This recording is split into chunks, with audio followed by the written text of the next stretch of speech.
مزرعے تسلیم را حاصل بتو، ایک بے کس اور بھوکے انسان کی بے بسی کا سن کر جس کے دل پہ چوٹ لگی اور اپنی چادر ایک یہودی کی دکان پر بیچنے کو بھیج دی۔ ہاں، بنو سلیم سے ایک بوڑھا بارگاہ رسالت میں حاضر ہوا، اسلام قبول کر لیا، رحمت عالم نے اسے گلے لگا لیا، پھر پوچھا اپنے قبیلے میں کوئی جائیداد چھوڑ کر آئے ہو؟ کہنے لگا نہیں اللہ کے رسول، بے سر و سامان آدمی ہوں، میری جائیداد میرا دل تھا جو آج آپ کے قدموں پہ نثار کر دیا۔ میرا حال تو یہ ہے کہ پیدل سفر کیا، میرے پاس کوئی گھوڑا یا خچر نہیں ہے، اور سر پہ امامہ بھی نہیں ہے، سر برہنہ پھرتا ہوں۔ حضرت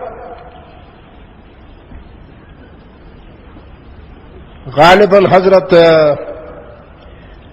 سعد نے اٹھ کر اعلان کیا میں اس کو گھوڑا ہدیہ کرتا ہوں، اور سیدنا علی رضی اللہ عنہ نے اپنا امامہ اتار کر اس کے سر پہ رکھ دیا۔ پھر تھوڑی دیر چپ رہ کے کہتا ہے میں نے 3 دن سے کھانا بھی نہیں کھایا۔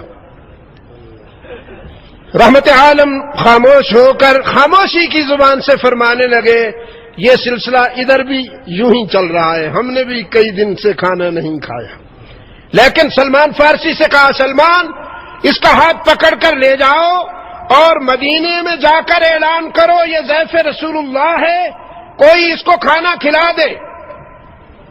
سلمان نے اس بوڑھے کا ہاتھ پکڑ لیا اور اعلان کرتا جا رہا ہے ھذا ضیف رسول اللہ، ھذا ضیف رسول اللہ، یہ میزبان یہ مہمان رسول ہے، کوئی اسے کھانا کھلا دے۔ کہ سیدہ فاطمہ زہرا کے گھر کے سامنے آ گیا اور وہاں سلمان کچھ دیر رک گیا کہ اگر اس گھر سے کچھ نہ ملا تو کہاں سے ملے گا۔ 2 مرتبہ یہ صدا بلند کی مہمان ہے اللہ کے رسول کا، اسے کون کھانا کھلائے گا؟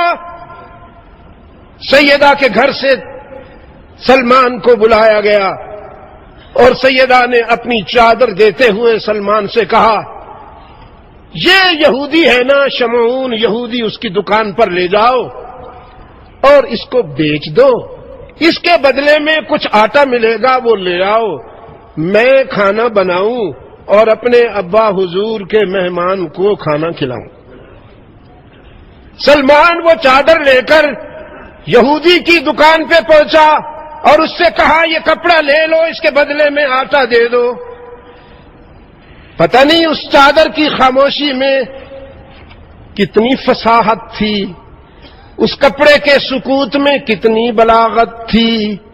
یہودی پوچھتا ہے یہ چادر کس کی ہے؟ سلمان نے کہا تمہیں کیا، تم بھی سوداگر ہو میں بھی سوداگر ہوں، کپڑا دے رہا ہوں آٹا لینا چاہتا ہوں، تم آٹا دے دو کپڑا لے لو، پوچھتے کیوں ہو؟ شمعون نے کہا پہلے بتاؤ گے تو پھر سودا کروں گا۔ مجبوری تھی، سلمان نے ساری کہانی سنا دی۔ یہ بوڑھا مسافر ہے، بنو سلیم کے قبیلے سے آیا ہے، اللہ کے رسول صلی اللہ علیہ وسلم کی خدمت میں آ کر اس نے اپنی بے بسی اور بے کسی کا حال سنایا ہے، کئی دن سے فاقہ میں ہے۔ اللہ کے رسول نے مجھے کہا جاؤ کسی کو کہو کھانا کھلا دے، میں بنت رسول کے دروازے پہ آیا، وہاں سیدہ فاطمہ نے اپنی چادر دے دی، اس کو بیچ کر آؤ میں اس کو کھانا کھلاؤں۔ تو اب شمعون کی چیخ نکل گئی اور کہتا ہے سچ کہا جس نے بھی کہا، اور میں نے بھی توریت میں جو کچھ پڑھا، موسیٰ کے رب کی قسم اللہ کے آخری رسول کی یہی علامات ہیں کہ وہ خود بھی سخی ہوگا، اس کی اولاد بھی سخی ہوگی، اس کے دروازے سے کوئی محروم نہیں جائے گا۔ میں فاطمہ کے ابا پر ایمان لاتا ہوں۔ اور محمد عربی کی غلامی اختیار کرتا ہوں، یہ چادر لے جاؤ اور سیدہ سے عرض کرو اس کی قیمت شمعون کیا ادا کرے گا؟ تیری چادر کی قیمت تو پوری کائنات بھی ادا نہیں کر سکتی۔ سیدہ سے کہو آج کے بعد میری دکان، میری اولاد، میری جان، وہ سب تیرے ابا کے دین کے لیے وقف ہو گئی۔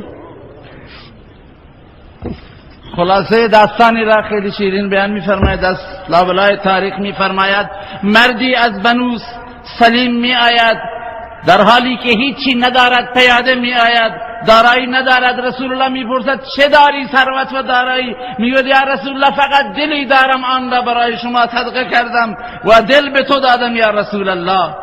حضرت رسول الله صلی الله علیه وسلم نگاه به اصحاب می کند. حضرت سعد می گوید یا رسول الله اسب من مال اوست. حضرت علی کرم الله وجهه امامه خود را از سرش برمی‌دارد و بر سر آن فقیر می‌گذارد. میگوید یا رسول الله، اون شخص میگوید یا رسول الله من 3 روز غذا نخوردم. رسول الله میفرماید اینجا هم همین جوری هستش، یعنی همه ما 3 روز نخورده ایم. آنگاه میفرماید به سلمان فارسی که این مهمان رسول الله برو ببر این را و بگو که این مهمان رسول الله است. سلمان او را همراه خود میکند و میگوید هذا ضیف رسول الله صلی الله علیه وسلم، تا اینکه کسی جواب نمیداد، تا اینکه جلوی درب خانه حضرت زهرا میرسند.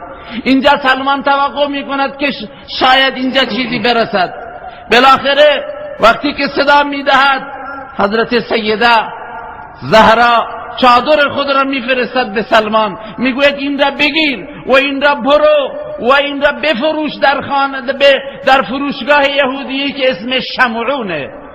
اونجا از اونجا آرد بیار تا نان بپزم و مهمان رسول الله را پذیرایی کنم.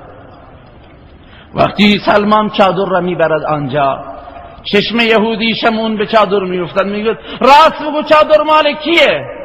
میگه به تو چه مربوط؟ من فروشنده و تو هم مشتری، تو آرد بده. میگه نه خیر، امکان نداره، راز روایت بگویی. وقتی میبیند که راهی نیست، میگوید قصه را، کل قصه را بیان میکنه، داستان را که اینجور مردی آمد و اینجور رسول الله مرا فرستاده و اینجور با زهرا اینجوری واقعی پیش آمده. میگوید که از قدرت شمعون خارجه، فریاد برمی آورد این شمعون یهودی، فریادش بلند می شود و میگوید از قدرت شمعون خارجه و از عهدهش بر نمیاد که قیمت این چادر را بدهد. لذا من در تورات خوندم قسم به رب موسی که این پیامبر سخی خواهد بود، بخشنده و مهربان خواهد بود و اولادش و فرزندانش نیز این چنین خواهند بود. قسم به رب موسی که من این را خواندم و من ایمان می آورم بر کسی که پدر صاحب این چادر است، یعنی رسول الله صلی الله علیه وسلم. برو این چادر را با احترام ببر، این چادری که خاموش اما صدا داره، فصاحت داره، گویا سخن میگه. برو این را به سیده تحویل بده و بگو از امروز من غلام آن حضرت صلی الله علیه وسلم هستم، مغازم، زندگیم، جانم، مالم همه‌اش فدای پدر شما رسول الله صلی الله علیه وسلم هست. ہاں، یہ میری بنیاد ہے، یہ میری شناخت ہے۔ وَقَرْنَ فِي بُيُوتِكُنَّ وَلَا تَبَرَّجْنَ تَبَرُّجَ الْجَاهِلِيَّةِ الْأُولَى فَأَقِمْنَ الصَّلَاةَ وَآتِينَ الزَّكَاةَ وَأَطِعْنَ اللَّهَ وَرَسُولَهُ انما يريد الله ليذهب عنكم الرجس اهل البيت ويطهركم تطهيرا۔ بخانہ خضرا سکون و اطمینان حاصل کرو۔ اپنے گھروں میں بیٹھو، تم چراغ خانہ ہو، شمع محفل نہیں ہو۔ مسلمان کی ثقافت اور تمدن میں بیٹیاں گھر کی چیز ہوتی ہیں، بازار کی نہیں. وہ چراغ خانہ ہے، شمع محفل نہیں. بعد المشرقین ہے، مغرب کے تمدن میں اور میری ثقافت میں. میرا دین اور قرآن و سنت مجھے حکم دیتا ہے کہ اپنی بیٹیوں کو اور بہنوں کو گھر کی چار دیواری میں محفوظ رکھو، اللہ اور اس کے رسول کی اطاعت کریں، اللہ اور اس کے رسول کی یاد سے اپنے گھر کی چار دیواری کو آباد رکھیں. حق تعالی چاہتے ہیں لِيُذْهِبَ عَنْكُمُ الرِّجْسَ أَهْلَ الْبَيْتِ إِنَّمَا يُرِيدُ اللَّهُ لِيُذْهِبَ عَنْكُمُ الرِّجْسَ أَهْلَ الْبَيْتِ. یہ رجس کیا تھا؟ یہ رجس وہ تھا کہ جو کبھی کبھی ماضی یاد آ جاتا تھا، شاہی ماحول میں جو لمحات گزرے تھے وہ جو یاد آ جاتا تھا. حق تعالی نے فرمایا ہم تمہارے دل کی گہرائیوں سے دنیا کی محبت کی چھوٹی سی بھی ادا ختم کرنا چاہتے ہیں اور تمہیں پاک کر دینا چاہتے ہیں. تو محبت اللہ کی، ضرورت دنیا کی، لیکن جب دل میں اللہ کے بجائے دنیا کی محبت آ جائے تو پھر انسان بیمار ہو جاتا ہے. آج کی انسانیت حب دنیا میں مبتلا ہو کر پھر اسی ضلال مبین پہ کھڑی ہے جس سے قرآن نے اس کو نجات دلائی تھی. پھر قرآن بلا رہا ہے تمہیں. میں پورے مغرب سے یہ کہتا ہوں دنیا کا کوئی اور نظریہ تمہیں نجات نہیں دے گا. تمہارا اضطراب بڑھتا رہے گا، تمہاری ٹینشن بڑھتی رہے گی، فساد میں اضافہ ہوتا جائے گا. قرآن کے پاس آؤ گے، محمد عربی کے دامن میں ہی تمہیں امن ملے گا صلی اللہ علیہ وسلم. بله آیه خوندند که کتاب به زنان مسلمان الله سبحانه و تعالی می فرماید و به ازواج مطهرات می فرماید که الگوی زنان مسلمان هستند. ای ازواج مطهرات، ای زنان پیغمبر، در خانه هایتون بمانید، در چار دیواری بمانید، نماز را به پا بدارید، زکات بدهید. چرا؟ برای اینکه الله میخواهد قلب شما را پاک کند. الله میخواهد شما را از رجس پاک کند، از پلیدی، از ناپاکی پاک بگرداند و شما را مطهر بگرداند. ازواج مطهرات شدند. آن رجس چه بود؟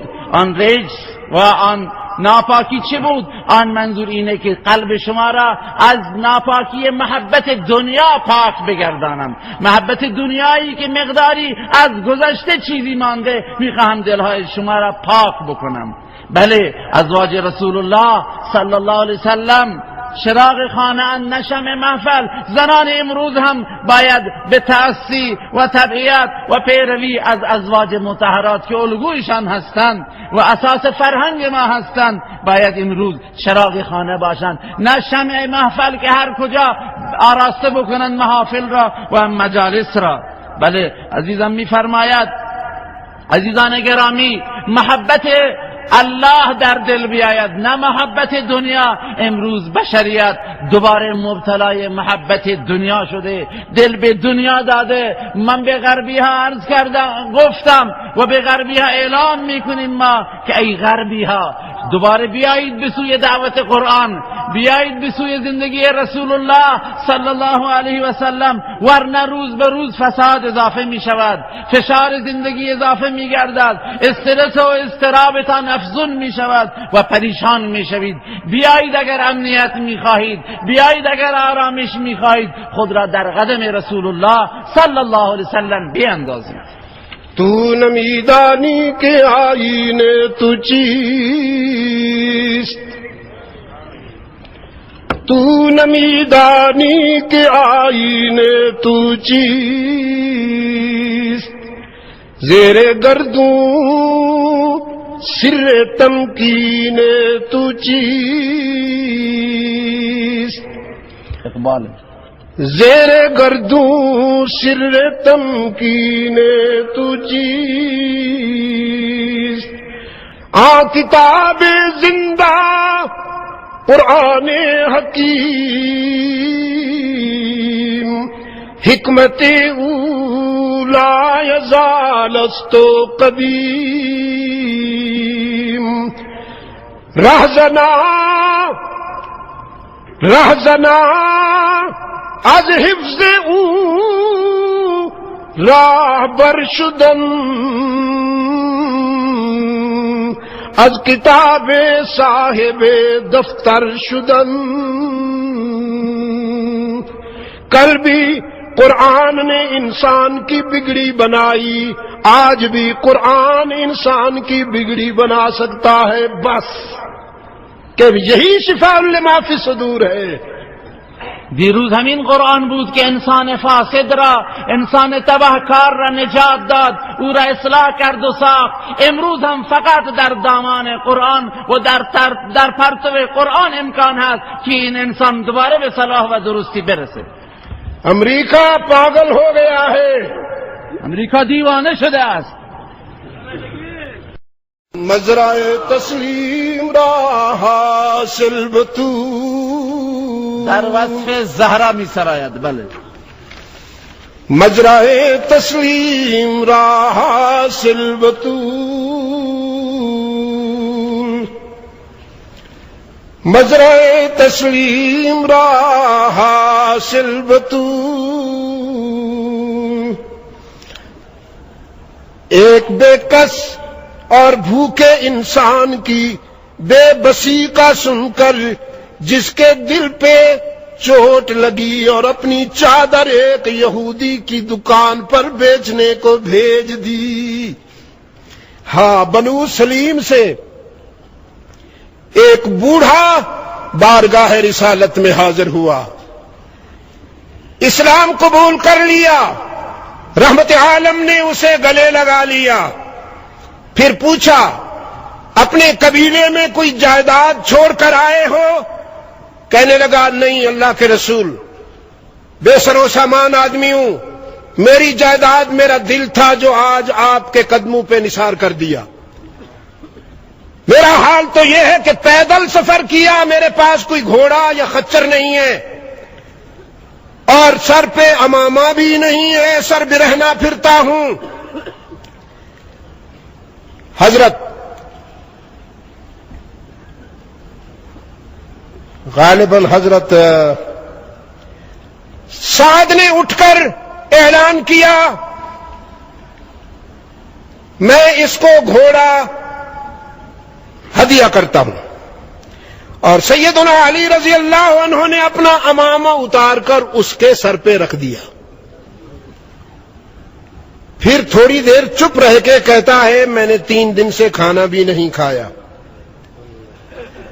رحمت عالم خاموش ہو کر خاموشی کی زبان سے فرمانے لگے یہ سلسلہ ادھر بھی یوں ہی چل رہا ہے، ہم نے بھی کئی دن سے کھانا نہیں کھایا.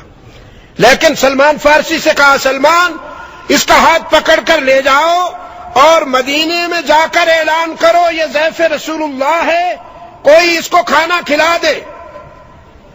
سلمان نے اس بوڑھے کا ہاتھ پکڑ لیا اور اعلان کرتا جا رہا ہے ھذا ضیف رسول اللہ، ھذا ضیف رسول اللہ، یہ میزبان یہ مہمان رسول ہے، کوئی اسے کھانا کھلا دے. کہ سیدہ فاطمہ زہرا کے گھر کے سامنے آ گیا اور وہاں سلمان کچھ دیر رک گیا کہ اگر اس گھر سے کچھ نہ ملا تو کہاں سے ملے گا. 2 مرتبہ یہ صدا بلند کی مہمان ہے اللہ کے رسول کا، اسے کون کھانا کھلائے گا.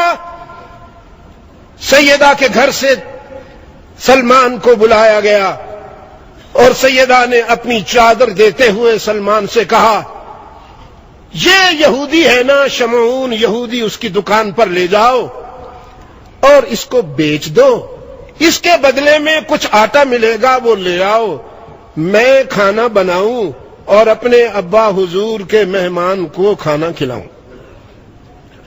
سلمان وہ چادر لے کر یہودی کی دکان پہ پہنچا اور اس سے کہا یہ کپڑا لے لو، اس کے بدلے میں آٹا دے دو.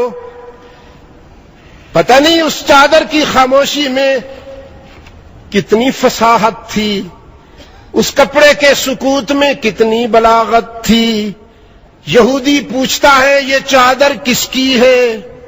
سلمان نے کہا تمہیں کیا، تم بھی سوداگر ہو، میں بھی سوداگر ہوں، کپڑا دے رہا ہوں، آٹا لینا چاہتا ہوں، تم آٹا دے دو کپڑا لے لو، پوچھتے کیوں ہو؟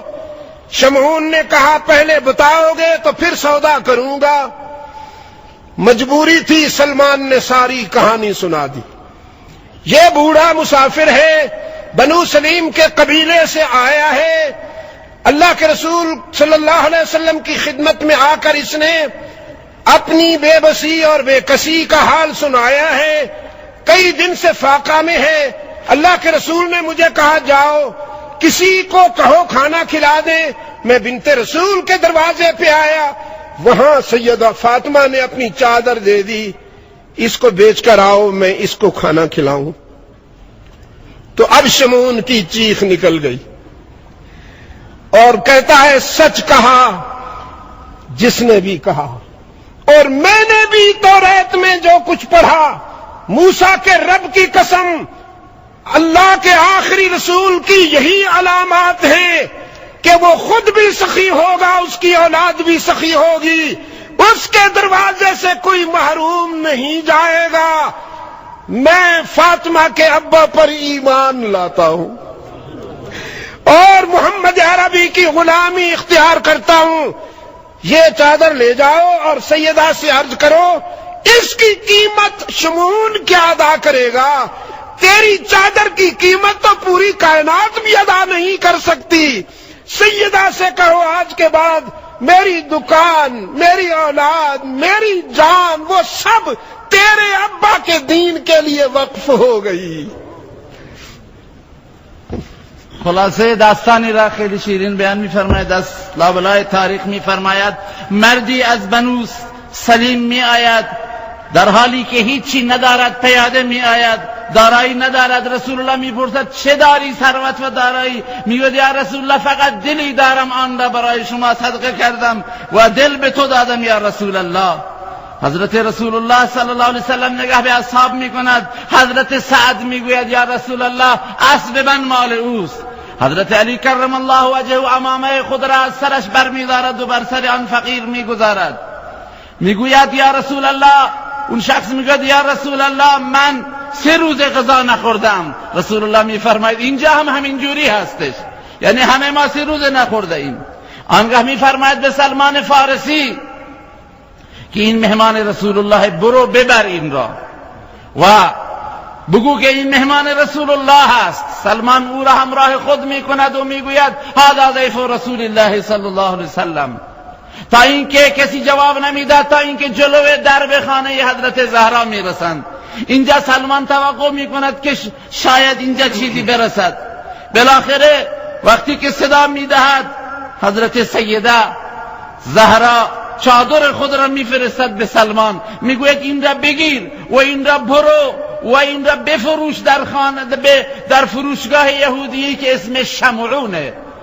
اونجا از اونجا آرد بیار تا نان بپزم و مهمان رسول الله را پذیرایی کنم. وقتی سلمان چادر را میبرد آنجا، چشم یهودی شمعون به چادر میافتد، میگه راست بگو چادر مال کیه؟ میگه به تو چه مربوط؟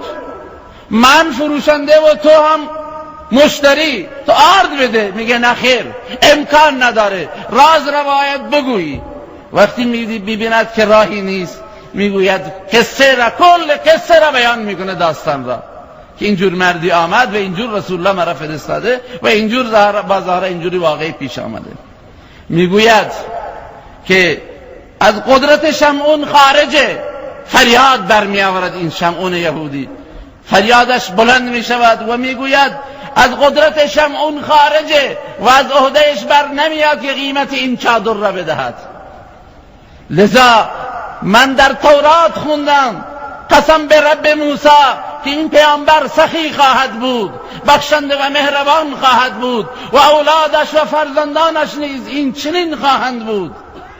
قسم به رب موسی که من این را خواندم و من ایمان می آورم بر کسی بر کسی که پدر صاحب این چادر است، یعنی رسول الله صلی الله علیه وسلم، برو این چادر را با احترام ببر. این چادری که خاموش اما صدا داره، فصاحت داره، گویا سخن میگوید، برو این را به سید تحویل بده و بگو از امروز من غلام آن حضرت صلی الله علیه وسلم هستم، مغازم، زندگیم، جانم، مالم همه‌اش فدای پدر شما رسول الله صلی الله علیه وسلم است. ہاں، یہ میری بنیاد ہے، یہ میری شناخت ہے. وَقَرْنَ فِي بُيُوتِكُنَّ وَلَا تَبَرَّجْنَ تَبَرُّجَ الْجَاهِلِيَّةِ الْأُولَىٰ فَأَقِمْنَ الصَّلَاةَ وَآتِينَ الزَّكَاةَ وَأَطِعْنَ اللَّهَ وَرَسُولَهُ إنما يريد الله ليذهب عنكم الرجس أهل البيت ويطهركم تطهيرا.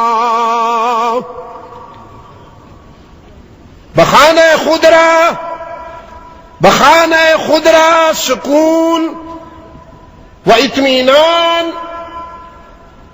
حاصل کرو. اپنے گھروں میں بیٹھو، تم چراغ خانہ ہو، شمع محفل نہیں ہو.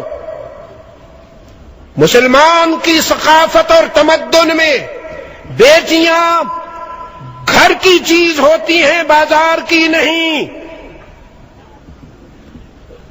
وہ چراغ خانہ ہے، شمع محفل نہیں. بعد المشرقین ہے مغرب کے تمدن میں اور میری ثقافت میں. میرا دین اور قرآن و سنت مجھے حکم دیتا ہے کہ اپنی بیٹیوں کو اور بہنوں کو گھر کی چار دیواری میں محفوظ رکھو. اللہ اور اس کے رسول کی اطاعت کریں. اللہ اور اس کے رسول کی یاد سے اپنے گھر کی چار دیواری کو آباد رکھیں. حق تعالی چاہتے ہیں لِيُذْهِبَ عَنْكُمُ الرِّجْسَ أَهْلَ الْبَيْتِ انما يريد الله ليذهب عنكم الرجس اهل البيت. یہ رجس کیا تھا؟ یہ رجس وہ تھا کہ جو کبھی کبھی ماضی یاد آ جاتا تھا، شاہی ماحول میں جو لمحات گزرے تھے وہ جو یاد آ جاتا تھا. حق تعالی نے فرمایا ہم تمہارے دل کی گہرائیوں سے دنیا کی محبت کی چھوٹی سی بھی ادا ختم کرنا چاہتے ہیں اور تمہیں پاک کر دینا چاہتے ہیں. تو محبت اللہ کی، ضرورت دنیا کی، لیکن جب دل میں اللہ کے بجائے دنیا کی محبت آ جائے تو پھر انسان بیمار ہو جاتا ہے. آج کی انسانیت حب دنیا میں مبتلا ہو کر پھر اسی ضلال مبین پہ کھڑی ہے جس سے قرآن نے اس کو نجات دلائی تھی. پھر قرآن بلا رہا ہے تمہیں. میں پورے مغرب سے یہ کہتا ہوں دنیا کا کوئی اور نظریہ تمہیں نجات نہیں دے گا. تمہارا اضطراب بڑھتا رہے گا، تمہاری ٹینشن بڑھتی رہے گی، فساد میں اضافہ ہوتا جائے گا. قرآن کے پاس آؤ گے، محمد عربی کے دامن میں ہی تمہیں امن ملے گا صلی اللہ علیہ وسلم. بله آیه خوندند که خطاب به زنان مسلمان الله سبحانه و تعالی میفرماید و به ازواج مطهرات میفرماید که الگوی زنان مسلمان هستند. ای ازواج مطهرات، ای زنان پیغمبر، در خانه هایتون بمانید، در چار دیواری بمانید، نماز را به پا بدارید، زکات بدهید. چرا؟ برای اینکه الله میخواهد قلب شما را پاک کند. الله میخواهد شما را از رجس پاک کند، از پلیدی، از ناپاکی پاک بگرداند و شما را مطهر بگرداند. ازواج مطهرات شدند. آن رجس چی بود؟ آن رجس و آن ناپاکی چی بود؟ آن منظور اینه که قلب شما را از ناپاکی محبت دنیا پاک بگردانم. محبت دنیایی که مقداری از گذشته چیزی مانده، میخواهم دلهای شما را پاک بکنم. بله ازواج رسول الله صلی الله علیه وسلم چراغ خانه اند نه شمع محفل. زنان امروز هم باید به تأسی و تبعیت و پیروی از ازواج مطهرات که الگویشان هستند و اساس فرهنگ ما هستند باید امروز چراغ خانه باشند، نه شمع محفل که هر کجا آراسته بکنند محافل را و مجالس را. بله عزیزم میفرماید عزیزان گرامی محبت الله در دل بیاید نه محبت دنیا. امروز بشریت دوباره مبتلای محبت دنیا شده، دل به دنیا داده. من به غربی ها عرض کردم گفتم و به غربی ها اعلام میکنیم ما که ای غربی ها دوباره بیایید به سوی دعوت قرآن، بیایید به سوی زندگی رسول الله صلی الله علیه و سلم، ورنه روز به روز فساد اضافه می شود، فشار زندگی اضافه می گردد، استرس و اضطرابتان افزون می شود و پریشان می شوید. بیایید اگر امنیت می خواهید، بیایید اگر آرامش می خواهید، خود را در قدم رسول الله صلی الله علیه و سلم بیاندازید. تو نمیدانی که آیین تو چیست، تو نمیدانی که آیین تو چیست، زیر گردون سر تمکین تو چیست، اقبال زیر گردوں سر تمکین تو چیست، کتاب زندہ قرآن حکیم، حکمت اولا یزال است و قدیم، رهزنا از حفظ او راهبر شدن، از کتاب صاحب دفتر شدن. کل بھی قرآن نے انسان کی بگڑی بنائی، آج بھی قرآن انسان کی بگڑی بنا سکتا ہے، بس کہ یہی شفاء لما فی الصدور ہے. دیروز همین قرآن بود که انسان فاسد را، انسان تبهکار را نجات داد، او را اصلاح کرد و ساخت. امروز هم فقط در دامان قرآن و در پرتو قرآن امکان هست که این انسان دوباره به صلاح و درستی برسه. امریکہ پاگل ہو گیا ہے، امریکا دیوانه شده است. دیوانہ بھی نرم ہے، دیوانہ بھی نرم ہے، دیوانه نرمی است، دیوانہ بسیار نرم ہے، از این بدتره. بله دیوانہ بسیار، دیوانہ لفظ بسیار نرم است. امریکہ بسیار پاگل است، خیلی دیوانه است. از بسیار پاگل است. خیلی کہاں پاگل ہے. ہمارے مولانا سنایا کرتے ہیں، شاید کل ان کی بڑی بصیرت افروز باتیں ہوں گی، آپ سنیں گے انشاءاللہ. اور ان کا پیار دیکھیے، بیٹھے ہوئے میری باتیں بھی سن رہے ہیں. لائے جو ہیں تو سننا تو چاہیں گے، بیٹھے ہوئے یہ سنایا کرتے ہیں. اجازت ہے میں سنا دوں یا کل آپ خود سنائیں گے؟ پھر دیکھو نا جی، پہلے بوسنیا کو تباہ کیا، اس بھیڑیے نے پہلے بوسنیا کے انسان کو کھایا، پھر ادھر کابل کے انسان کو کھایا، پھر اب عراق کے انسانوں کو کھا رہا ہے. اور پچھلے دنوں یہ بھی کہا کہ ہماری جو تحقیقاتی ٹیمیں تھیں ان کی رپورٹ غلط تھی، ہمیں کوئی ایٹمی مواد نہیں ملا، عراق سے کوئی ایٹمی مواد نہیں ملا.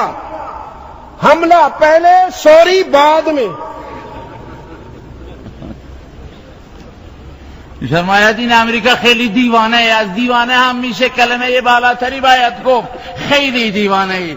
دیروز انسانها را بر انسانهای شریف بوسنی حمله کرد و آنها را درید مانند گرگ. این گرگ درنده دوباره به کابل آمد. حالا بعد از کابل وارد عراق شد، گفت که بله اونجا پروژه‌های هسته‌ای هست و بمب‌های اتمی هست. حالا که تحقیق کردن میگه نه چیزی نیست. اول درید و حالا داره تاسف میخوره، حالا میخواد معذرت بخواهد. ایسے ہی ایک دیوانہ نے مٹی کا لوٹا لے کر استنجا کے لیے گیا،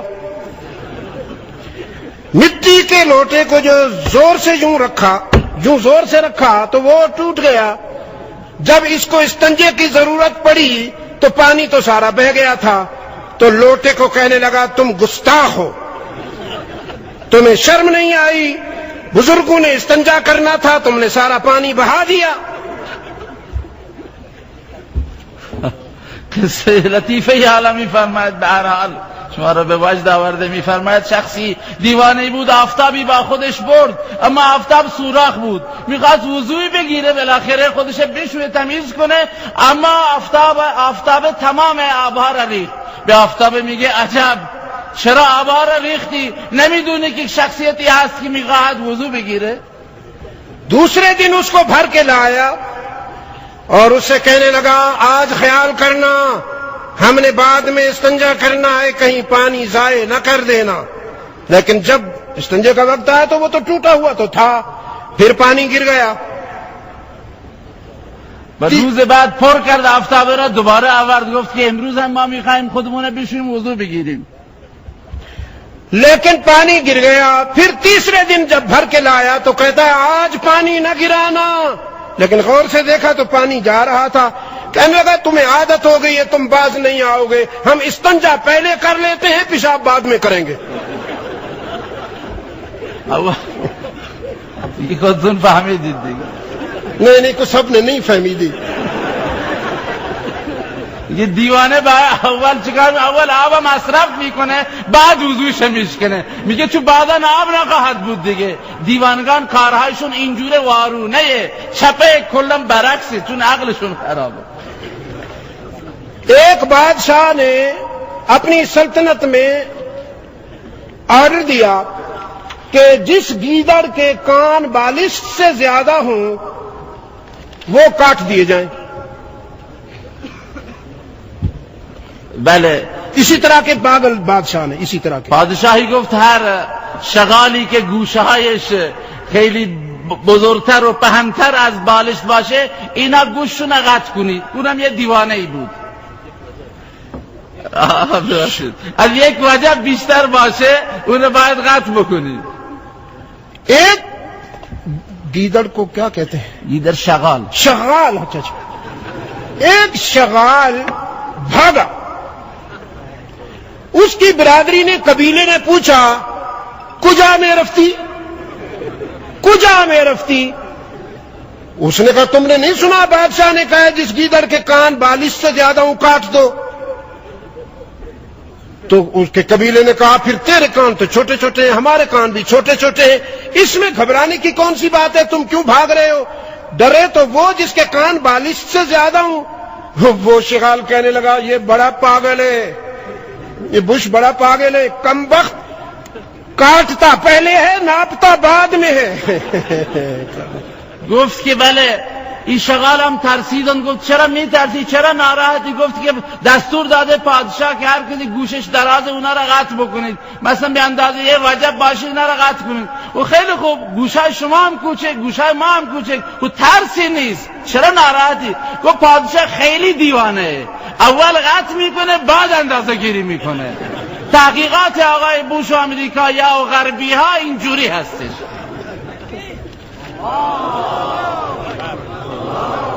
میں ایران کے مسلمانوں کو ان کی ایمانی استقامت پر پاکستان کے مسلمانوں کی طرف سے مبارکباد دیتا ہوں کہ وہ عصر حاضر کے فرعون کے سامنے آنکھیں ملا کر اپنے تشخص کی حفاظت کر رہے ہیں. انشاءاللہ العزیز، انشاءاللہ العزیز سچائی جیتے گی اور جھوٹ کو شکست ہوگی.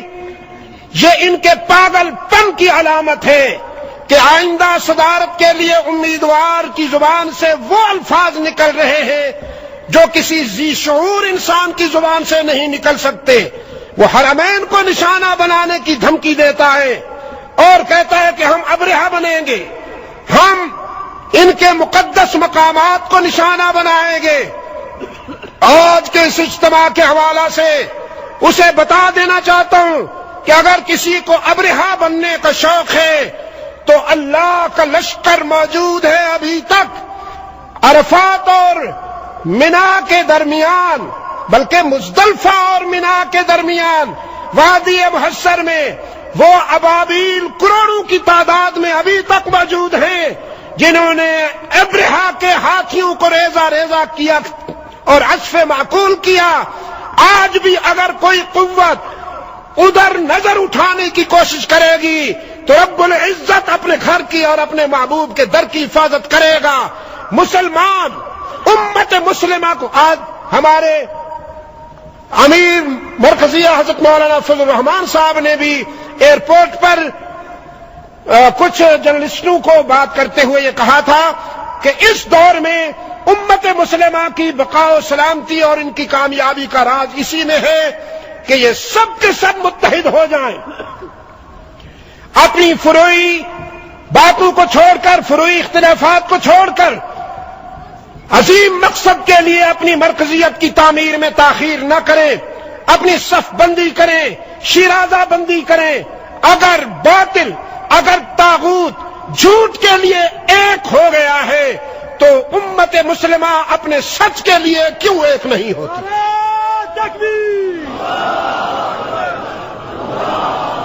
من مسلمانان ایران را تبریک میگویم بر این استقامتی که در مقابل امریکا دارند و مسلمانان پاکستان را هم تبریک میگویم که اینها جلوی امریکا و ابرقدرت ها خم نشدند، له نشدند. انشاءالله راستی پیروز است و انشاءالله دروغ شکست خواهد خورد. اینها دارند دچار بیادبی میشوند و حرفی گنده‌تر از دهنشون بر زبان میآورند و میگویند که بر حرمین ما آهنگ حمله داریم. فراموش کردند که چگونه خداوند متعال، خداوند بزرگ لشکر ابرهه را، فیلهای ابرهه را در میان مزدلفه و محصر ریزه ریزه و تکه تکه کرد. اگر امروز کسی آهنگ حمله بر حرمین بکند و چنین جرأتی به خود راه بدهد، خداوند متعال او را تکه تکه خواهد کرد. اما عزیزان گرامی، امروز باطل بر دروغ، بر ناراستی اتحاد و اتفاق کرده است، ید واحده شده است. بوشم میخواد با این حرفهایش در انتخابات موفق بشود، هرگز نخواهد شد. لذا ما مسلمانان باید اختلافات فروعی را فراموش بکنیم، ید واحده بشویم. اگر باطل میتواند بر دروغ متحد شود، چرا ما بر راستی و بر حق متحد نشویم؟ آج مسلمانوں کو بنی نوع انسان کی قیادت کرنی ہے۔ قرۂ ارض کا ہر انسان اس وقت بے قرار ہے، اسے نجات کا راستہ چاہیے۔ ایٹم سے نجات نہیں ملے گی، ایٹم انسانی مسائل کا حل نہیں ہے، ایٹم تو آگ ہے۔ امریکہ نے ایٹم بم بنایا اور قرآن نے امن کا پیغام دیا۔ الحمدللہ ثم الحمدللہ، ایٹم بم کا بانی کوئی مسلمان نہیں ہے، اس لیے کہ ایٹم بم آگ ہے اور اسلام آگ لگانے نہیں، آگ بجھانے آیا ہے۔ میری تاریخ مظلومیت کی تاریخ ہے۔ مسلمان کبھی ظالم نہیں ہوتا اور جب ظالم بن جائے تو مسلمان نہیں رہتا۔ آج اگر نجف اشرف میں، کربلا میں، بغداد میں میرے بھائی کٹ رہے ہیں یا ان کا خون بہ رہا ہے تو مجھے کوئی تانا نہ دے، اس لیے کہ میرا ماضی، میری تاریخ یہی ہے۔ میں مظلومیت کی تاریخ رکھتا ہوں، غزوہ احد سے لے کر ذوالنورین تک، اور ذوالنورین سے کربلا تک، اور کربلا سے شاملی تک، اور شاملی سے بالا کوٹ تک میری مظلومیت کی تاریخ ہے۔ غم کی جاگیر وراثت میں ملی ہے مجھ کو، غم کی جاگیر وراثت میں ملی ہے مجھ کو، اپنی جاگیر میں رہتا ہوں نوابوں کی طرح۔ اور وہ کیا کہا کسی نے کہ اہل حق کے خون سے آتا ہے تاریخوں میں رنگ، اہل حق کے خون سے آتا ہے تاریخوں میں رنگ، کربلاؤں سے ہے دین مصطفیٰ کی آبرو۔ اللہ ہمیں اپنے ماضی کے ساتھ عملی وابستگی عطا فرمائے۔ آپ تمام دوستوں کے لیے دعا کرتا ہوں، ایک بیمار اور ضعیف آدمی کی باتیں جس توجہ سے آپ نے سنی، اللہ آپ کو عزت عطا فرمائے۔ میرے جو عزیز ہماری اس ملاقات کا ذریعہ بنے ہیں، بالخصوص حضرت مولانا فضل الرحمان صاحب، مولانا عبدالغفور حیدی صاحب، غالباً حضرت مولانا عبدالحمید صاحب نے یہ حکم فرمایا ہوگا، ان سب کو اللہ اجر عظیم عطا فرمائے، اور میرے یہ چند کلمات رب العزت قبول فرمائے، اگر کوئی کوتاہی ہوئی تو اس کو معاف فرمائے۔ اس گلشن علم و حکمت کے لیے کامیابی اور استحکام کی دعا کرتا ہوں۔ اللہ اس کو قرآن و سنت کے فروغ میں اور نسل انسانی کی نظریاتی تعمیر میں ہماری امیدوں اور توقعات سے زیادہ کامیابی عطا فرمائے۔ وآخر دعوانا الحمدللہ رب العالمین۔ خلاصۃ الخلاصہ اینه که بشریت امروز نگران ہے، سردرگم ہے، سرگردان ہے، اما حل در اتم نیست، در این چیزها نیست۔ الحمدلله اونهایی که این چیزها را ساختن غیر مسلمانند، به قصد تخریب جهان این کارها را میکنند، برای که جهان را آتش به آتش بکشند، به خون و آتش بکشند۔ ما مسلمان ها برای این آمدیم که پیام امن بدیم، ما میخواهیم آتش را خاموش بکنیم۔ عزیزان گرامی، امروز در بغداد، در کربلا، در نجف، در این جایگاه ها امروز مسلمانان قتل عام میشوند و خون مسلمان دارد میریزد۔ مظلومی میراث ماست، تاریخ ماست مظلومی، از احد گرفته تا واقعه حضرت و شهادت حضرت عثمان ذی‌النورین، از آنجا گرفته تا معرکه های دیگر، تا معرکه های هند و شاملی که اشاره میکنه به یک واقعی که در هندوستان اتفاق افتاده در همین ماضی قریب و نزدیک. رضا میفهمن میراث ماست، مظلومی تاریخ ماست. و آخر با یک شعر اردو خیلی جالب پیام دادن صحبت های شیرین خود را، میفرماد از خون اهل حق تاریخ رنگین میشود و زیبا میگردد، و از کربلاها دین مصطفی آبرومند می شود. و آخر دعوانا الحمدلله رب العالمین. و در خاتمه تشکر می کنم از حضرت مولانا عبدالحمید و مولانا فضل الرحمن و مولانا حیدری که سبب شدند، و از شما تشکر می کنم که به سخنان یک مریض گوش فرا دادید. از همه شما التماس دعا دارند ایشون. موفق